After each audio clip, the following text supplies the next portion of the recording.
қазір ұшқыр бәйгенің жеңімпазы Әлібек Нұрғазыұлы. Әлібек, жалпы жеңісің құтты болсын.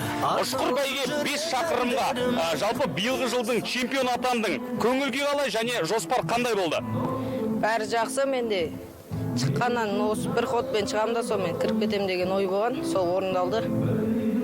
Көңіл күй бәрі әдемі. Жалпы ұшқыр бәйге менен аламан бәйге, топ бәйгенің айырмашылығы сезіне білдің бе? Иә, ұшқыр бәйгенің шақырым аз и скорость қаттырақ. Жылдамдықты тұлпардың күші бойынша есептеп отырдың ба? Иә, бәрі есептедім. Екі группқа есептедім, өтті. Дәл қазір салмағың қанша? 40-тан асып кетті. Яғни бәйгеден бөлек ұшқыр бәйгеден кейін жакей болу жоспарда бар ма? Иә, бар. Бауыржан Мырзабаевтың жолын қусам ба деймін.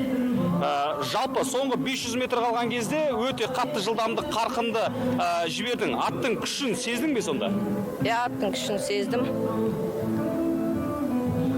Олай болса, қадірменді көрермендер, ұшқыр бәйге осымен тәмамдалды. Біз санаулы минуттардан кейін топ бәйгеге кезек беретін боламыз және сөз кезегін әріптестеріміз Есей Жеңісұлына бергенді жөн санадық.